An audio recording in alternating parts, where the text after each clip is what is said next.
자, 오늘은 여러분하고 대림절을 지키는 신앙 네 번째 말씀을 함께 나누고자 합니다. 시간이라고 하는 것, 그건 우리의 인생에 있어서 평생 우리와 함께 하는 겁니다. 내가 그 시간을 멈추려고 한들 시간은 멈출 수가 없는 것이죠. 내가 힘들고 어려움이 있다고 그 시간을 빨리 지나가게 할 수도 없는 것입니다. 헬라어에는 시간에 대한 관념이 두 개가 있습니다. 하나는 크로노스의 시간과 또 하나는 카이로스의 시간. 이 크로노스의 시간이라고 하는 건 누구에게나 동등하게 주어지는 객관적인 시간입니다. 매일매일 반복되어 흘러가는 시간. 과거에서부터 현재까지 그리고 앞으로 미래로 흘러가는 시간이 바로 크로노스의 시간입니다. 카이로스라고 하는 건 다른 의미가 주어지는 주관적인 시간이라는 거예요. 자, 그렇다면 지금 2024년을 우리는 다 보내고 있습니다. 보내고 있는데 누군가는 지금도 전쟁의 포화 속에서 엄청난 고통을 겪고 있어요. 누군가는 너무나 풍요로운 삶으로 행복한 삶을 살아가고 있다는 겁니다. 크로노스의 그 반복되는 시간, 여러분 그것도 중요하지만 실은 흘러가는 시간 가운데 나에게 있어서 특별한 의미와 나에게 있어서 특별한 추억이 부여되는 카이로스의 시간이 매우 중요한 것이죠. 시간은 누구에게나 공정합니다. 그리고 그 시간은 우리의 생각보다 빨리 지나갑니다. 어떤 사람들은 그 시간의 기회를 잡고 기본적인 공정하게 주어지는 그 시간 가운데 나에게 특별한 시간을 의미하고 부여해요. 여러분, 시간이 지나가면 다 해결될 것 같지만 시간이 지나간다고 해결되지 않습니다. 누구에게나 공정하게 지어지는 그 시간 가운데 내가 결정하고 그것을 통해서 선택이 되어질 때 그 시간이 나에게는 카이로스의 시간이 되는 거예요. 성경에서는 그걸 뭐라고 이야기하느냐? 하나님의 주권이다 말합니다. 누구나 다 흘러가는 그 시간 가운데 하나님이 개입하시는 거예요. 하나님의 역사가 임하는 그 시간, 그걸 우리는 카이로스라 이야기합니다.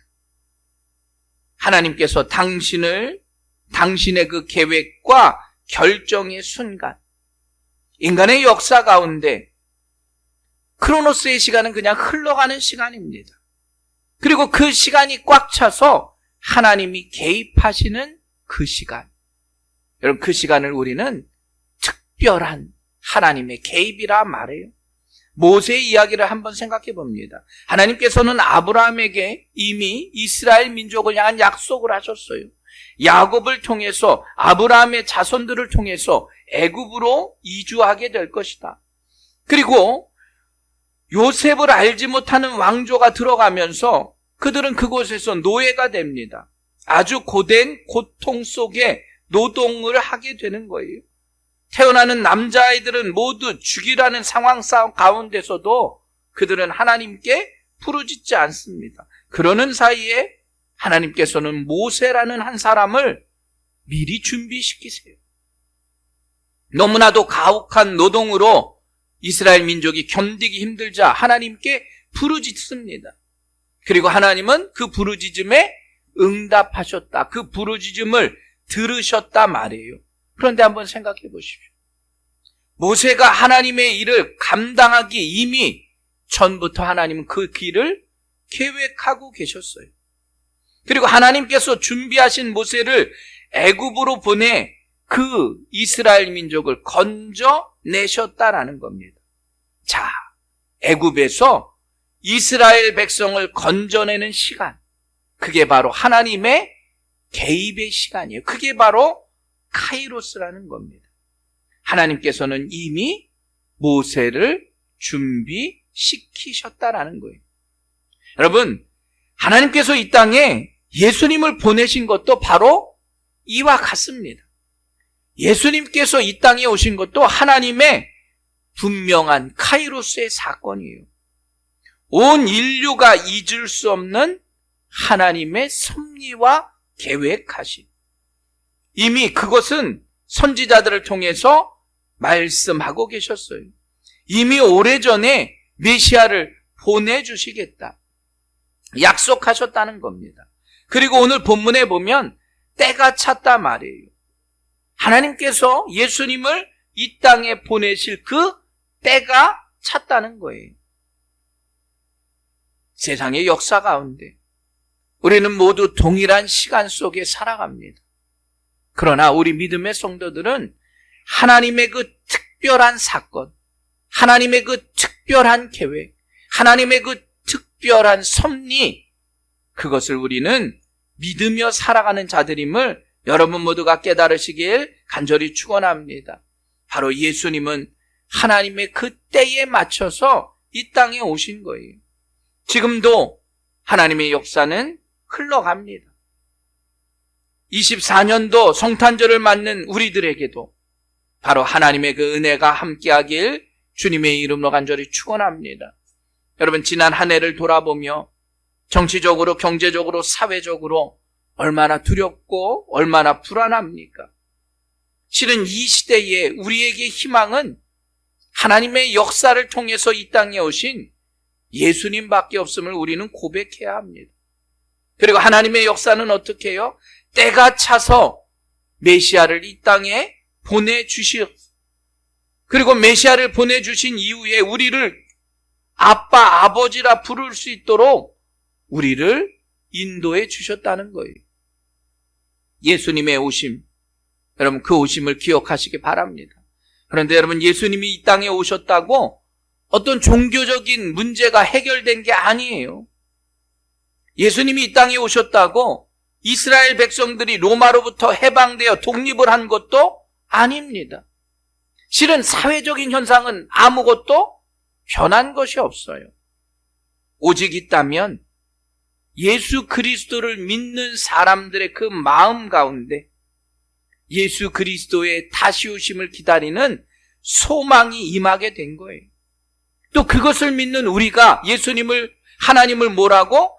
아빠, 아버지라 부를 수 있도록 우리를 거룩한 백성으로 이끄셨다라는 겁니다. 여러분, 오늘날도 마찬가지. 지금도 상황은 비슷합니다. 세상의 곳곳에서 신음하는 고통 가운데 있는 수많은 사람들이 있어요. 그러나 하나님은 분명히 당신의 때를 준비하고 계십니다.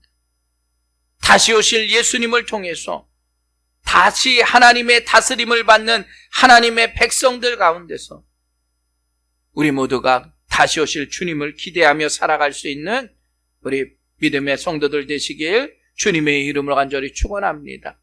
하나님의 그 예수님을 이 땅에 보내신 사건, 여러분 그 사건보다 더 큰 사건은 없어요. 우리는 그 사건을 통해서 하나님의 자녀가 되었음을 깨달으시길 바랍니다. 그리고 우리도 하나님을 아버지라 부를 수 있는 우리의 지위가 형성된 거예요. 아들로서 하나님의 나라를 유업으로 받은 그 놀라운 일들을 기뻐할 수 있는 우리 대림절기가 되길 주님의 이름으로 간절히 축원합니다. 그래서 성탄절은 뭐냐? 하나님의 놀라운 사건이에요. 하나님의 그 계획하심을 이루는 사건입니다. 온 세상을 구원하실 하나님의 그 구체적인 계획이 이루어진 사건이 바로 성탄절이라는 사실을 여러분 모두가 기억하시기 바랍니다. 자, 그럼 지금은 그 성탄절을 기다리는 대림절기예요.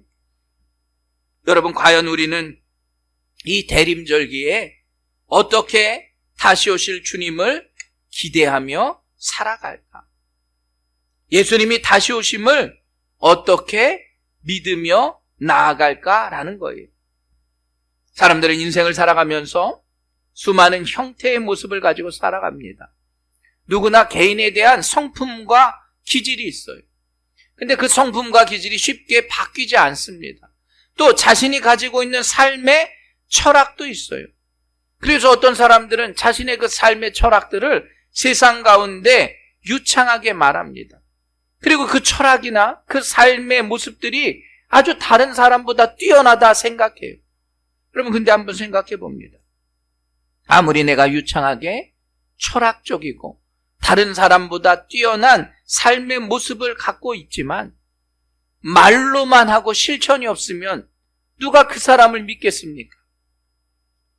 어떤 사람들은 내가 했던 삶의 모습과 그 삶의 철학을 실천으로 옮기는 사람이 있어요. 만약에 누군가는 옮기고 누군가는 옮기지 못한다면 많은 사람들은 저 사람은 실천적인 사람이구나, 그 사람을 더 믿을 것 같아요. 세상 가운데 우리 그리스도인들이 하나님의 말씀은 많이 알아요. 기도도 많이 해요. 수많은 프로그램을 가지고 진정한 그리스도인이 된다, 우리의 삶의 모습과 철학을 가지고 진정한 그리스도인의 모습을 만들어요. 그래서 우리는 신실하다 이야기합니다. 세상의 사람들하고 우린 좀 다르다고 이야기해요. 그런데 여러분, 우리가 만들어놓은 우리의 그 모습을 가지고 과연 내가 순종하고 실천하며 살아가고 있느냐는 거예요.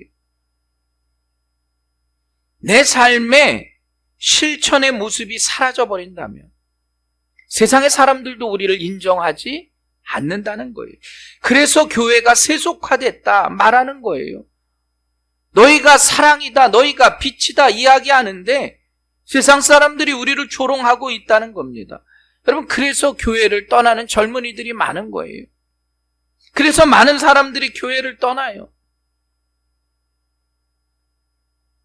그리스도인들이 세상과 동떨어져 이론적으로 신앙적으로는 그렇게 말하고 있는데 세상 사람들이 피곤하대요. 믿을 수 없다는 겁니다. 신앙은 신앙대로, 생활은 생활대로 따로따로기 때문이에요. 그런데 예수님은 그렇지 않으셨어요.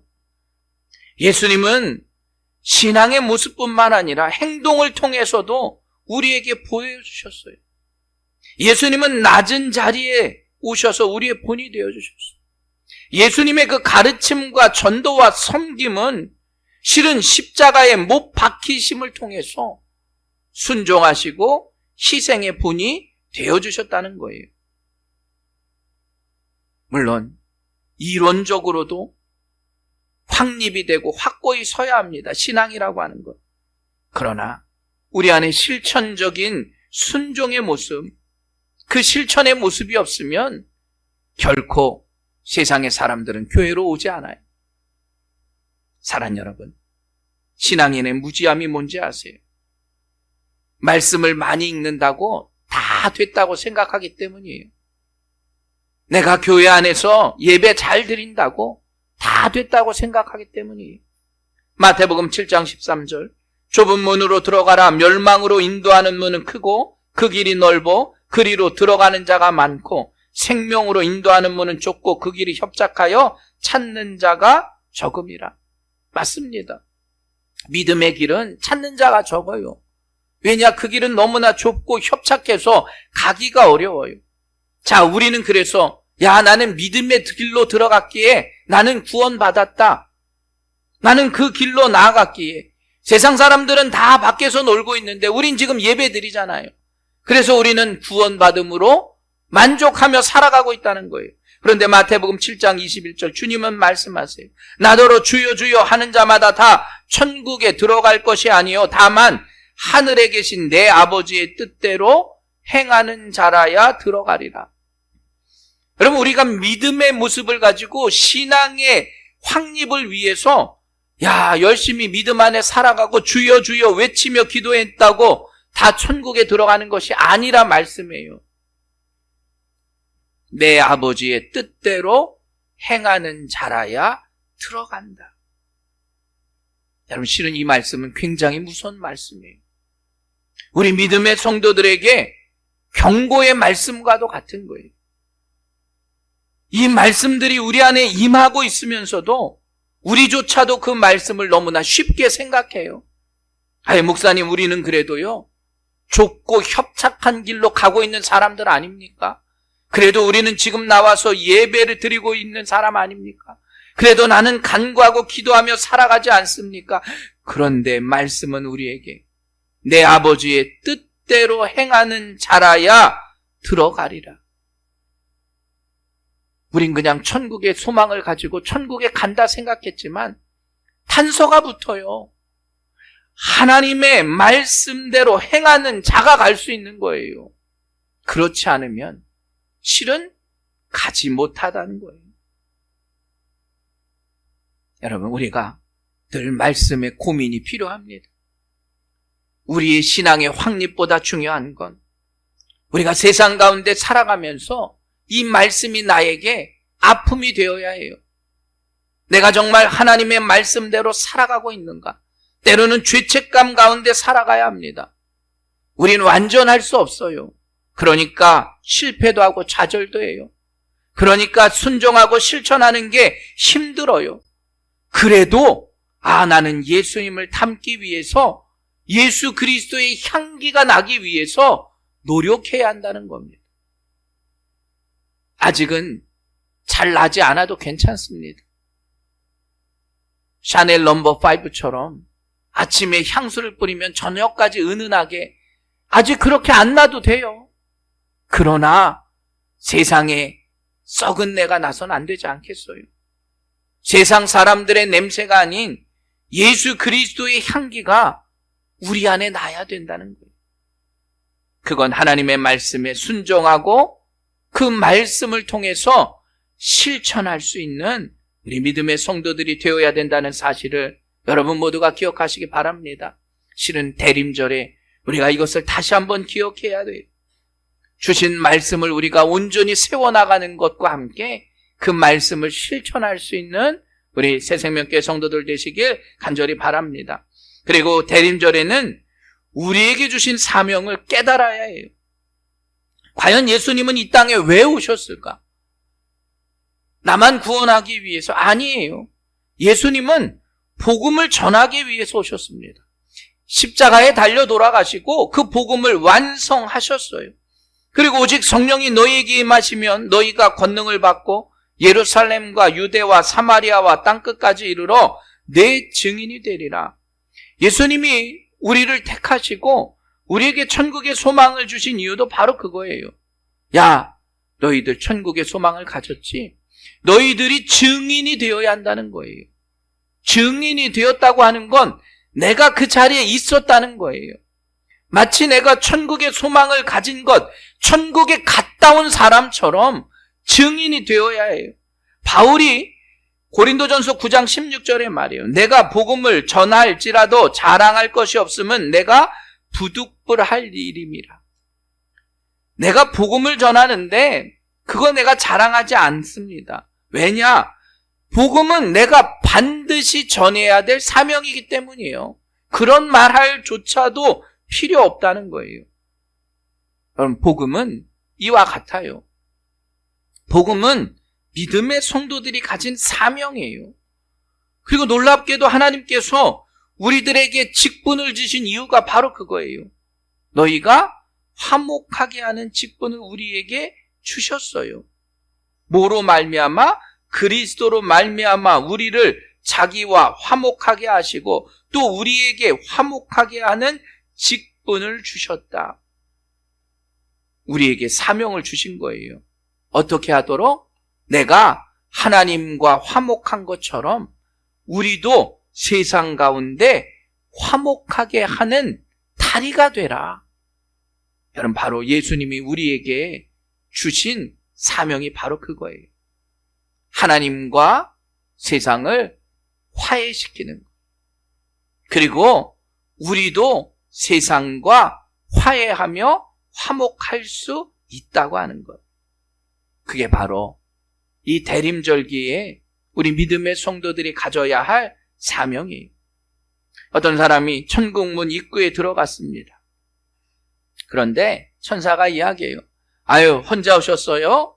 그러자 이분이 예, 혼자 왔습니다. 그래서 천사가 깜짝 놀라는 거예요. 아니, 성도님, 어떻게 천국에 오는데 혼자 오세요? 지금까지 몇 분 전도하셨어요? 얼마나 많은 분들에게 하나님의 말씀을 전하셨어요? 예수 그리스도의 사랑을 평생 말씀을 통해 들었는데 그 사랑을 깨달은 사람이 누가 있습니까? 물론 천국은 들어가겠죠. 그런데 여러분, 혼자 가실 거예요? 우리 믿음의 자녀들이 있는데, 내 손자, 손녀들이 있는데, 아이고, 자녀들하고 손자, 손녀 다 놔두고 우리 권사님 혼자 오셨네? 천사가 그 얘기한 거예요. 예전에는요, 복음을 말로만 전해도 사람들이 주님께 돌아왔어요. 살기 힘들었어요. 어렵고 고통스러웠어요. 말씀이 가슴에 박힐 수밖에 없었어요. 그래서 그때는 설교를 통해서 복음이 전해지는 시대였습니다. 그런데 여러분, 지금은요, 아무리 조용기 목사님이 다시 살아서 말씀을 전해도 강팍한 이 마음에 들어오지 않아요. 왜 그럴까요? 복음의 생활이 보여지지 않기 때문입니다. 세상이 너무나 많은 정보와 언어의 홍수 속에 살아가요. 말씀보다 더 세상 사람들의 귀를 자극하는 것들이 있어요. 그러니까 그 말씀이 들어오지 않는 겁니다. 그러면 어떻게 해요? 우리가 예수의 희생처럼 우리의 생활이, 우리의 삶의 모습들이 진실함을 통해서 그들의 마음이 바뀌어야 한다는 거예요. 요한일서 3장 18절, 자녀들아 우리가 말과 혀로만 사랑하지 말고 행함과 진실함으로 하자. 다시 오실 예수님을 맞이할 수 있도록 우리의 행함과 진실함을 가지고 주님을 기대할 수 있는 여러분들 되시기 바랍니다. 여러분, 그런 모습들이 사라졌기에 교회에 젊은이들이 오지 않는 거예요. 예수님은 영원한 생명을 가지고 이 땅에 오셨습니다. 그 영원한 생명을 우리들에게 주시기 위해서 이 땅에 오셨어요. 그리고 영접하는 자에게는 그 영원한 생명을 선물로 주신 줄 믿으시길 간절히 축원합니다. 사랑하는 동생 나사로의 죽음 앞에서 슬픔에 젖어 있던 마르다에게 예수님이 말씀하세요. 나는 부활이요 생명이니 나를 믿는 자는 죽어도 살겠고 무릇 살아서 나를 믿는 자는 영원히 죽지 아니하리니 이것을 내가 믿느냐. 예수님은 부활이요 생명이심을 여러분 믿으시길 간절히 축원합니다. 여러분, 그 믿음을 분명히 인식하고 확인할 수 있는 신앙을 가져야 해요. 오늘 이 질문 앞에 우린 과연 무엇이라 대답할 수 있겠습니까? 예수님은 영원한 생명이심을 여러분 믿으시길 간절히 축원합니다. 그 믿음이 우리 안에 있느냐 없느냐의 차이예요. 그리고 김준희 장로님 장례 일정을 한 주 동안 마쳤어요. 우리가 과연 죽음 앞에서도 영원한 생명을 믿을 수 있는 믿음을 가지고 있느냐. 만약에 그 믿음이 내 안에 있다면 여러분, 지금 우리가 살아가고 있는 이 삶의 모습들은 그닥 중요하지 않아요. 내가 좌절하고 낙심해요? 내 손에 쥐어져 있는 것을 뺏길까 봐 걱정해요? 내 손에 쥐어져 있는 것이 사라졌다? 걱정할 필요도 없어요. 실은 건강을 잃어버려도 별 걱정하지 않아도 돼요. 직장이 없다고 걱정할 필요 없어요. 물질의 손해를 당해도 걱정할 필요 없습니다. 왜냐? 여전히 내가 가지고 있는, 나에게 남아있는 것 중에 가장 귀한 게 있기 때문이에요. 그게 뭐죠? 생명이에요. 내가 생명이 있다면, 그런데 우리는 세상 사람들이 사는 그 숨을 쉬는 생명, 그걸로 만족하는 자들이 아니에요. 우리에게는 육체의 생명이 아닌 예수 그리스도를 통해서 주신 영원한 생명이 내 안에 있음을 믿으시길 주님의 이름으로 간절히 축원합니다. 육체의 생명은 누가 뺏어갈 수 있어요. 그잖아요. 운전을 하다가다 사고가 나면 그 육체의 생명은 사라져요. 육체의 생명은 누군가를 통해서 없어질 수도 있어요. 그러나 여러분, 하나님께서 주신 영원한 생명은 우리에게서 그 누구도 뺏어갈 수 없음을 기억하시기 바랍니다. 욥이 바로 그걸 알았어요. 욥은 경건한 사람입니다. 악에서 떠난 사람이었어요. 세상에 이런 욥 같은 사람도 없다, 하나님께 칭찬받았어요. 그런데 욥이 한순간에 모든 걸 잃잖아요. 10명의 자식을 한순간에 잃어요. 그리고 많던 재산들도, 그 종들도 다 없어져요. 여러분, 세상에선 그렇게 이야기하죠. 모든 것을 잃어도 건강만 하면 된다. 그런데 욥은 그 건강도 잃어버려요. 명예도, 가족도, 나중에는 아내의 신뢰까지도 잃어버립니다. 욥에게 있어서 남은 건 무엇일까? 욥은 과연 무엇을 붙들고 그 믿음을 지켰을까?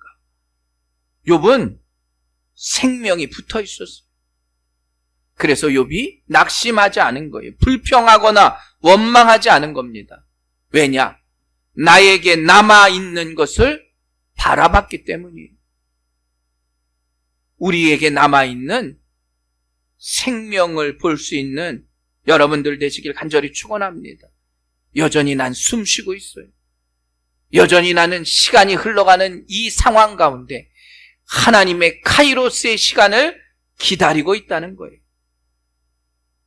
욥은 그 시간이 다 지나간 이후에 하나님께서 욥에게 축복해 주세요. 물질의 복도 더해 주시고 자식들도 더 낳게 해주세요. 왜냐? 욥은 크로노스의 그 시간을 지나면서 하나님의 시간을 기대했기 때문입니다. 여전히 우리에게도 남아있는 것이 많다는 사실을 기억하시길 간절히 축원합니다. 나에게는 주님의 그 생명, 영원한 생명이 남아있음을 여러분 모두가 깨달으시길 주님의 이름으로 바랍니다. 여러분, 그건 그 누구도 뺏어갈 수 없어. 내 안에 있는 예수 그리스도의 생명, 내 안에 있는 죽음을 이긴 그 생명, 그 생명은 누구도 침범할 수 없다는 거예요. 여러분, 대림절기는 바로 그겁니다. 내 안에 있는 예수 그리스도의 생명을 누리고 살아갈 수 있는 여러분들 되시길 간절히 바랍니다. 여러분, 그 생명의 가치를 잊어서는 안 된다는 거예요. 그 생명의 가치가 소중함을 깨달으라는 거예요. 예수님의 생명, 영원한 생명, 그 생명이 내 안에 있고 나는 나의 구주로 예수님을 고백하고 영접하는 그 순간 그 영원한 생명을 누리는 자들임을 여러분 모두가 기억하시기 바랍니다. 여러분, 그러니까 낭망할 이유 없다는 거예요. 우리 안에 생명이 있는 한 모든 가능성은 열려 있는 거예요. 아직은 부족하지만, 아직은 우리의 신앙이 완전하진 않지만 예수님의 그 생명을 품은 자답게 그리스도의 향기를 바라며 살아갈 수 있는 여러분들 되시길 간절히 축원합니다. 여러분, 어느 곳에 있든지 담대하시기 바랍니다. 우리가 그것 때문에 낙심하거나 아파할 필요 없어요. 사회적인 현상이나 문제 때문에 그것 때문에도 신경 쓸 필요 없어요. 왜냐? 예수 그리스도의 생명이 내 안에 있기 때문입니다. 그 생명이 내 안에 있다고 하는 건 우리에게는 모든 가능성이 열려 있다는 거예요. 하나님의 계획하심과 섭리의 가능성, 내 안에 있는 참된 자유함의 은혜, 여러분, 그 자유를 누리며 살아가시길 바랍니다. 많은 사람들은 소유함으로, 풍성함으로 그 자유를 얻는다 생각해요. 그런데 여러분, 풍성하다고 자유할 수 있는 거 아니에요. 내가 많은 것을 안다고 자유함을 누릴 수 있는 게 아닙니다. 참된 자유는 길이요 진리신 예수님을 통해서만 얻을 수 있음을 여러분 모두가 기억하시길 간절히 축원합니다. 세상이 누릴 수 없는 그 참된 안식과 자유를 누리며 살아가시길 간절히 바랍니다. 오늘도 주님은 우리를 당신의 품으로 인도하십니다.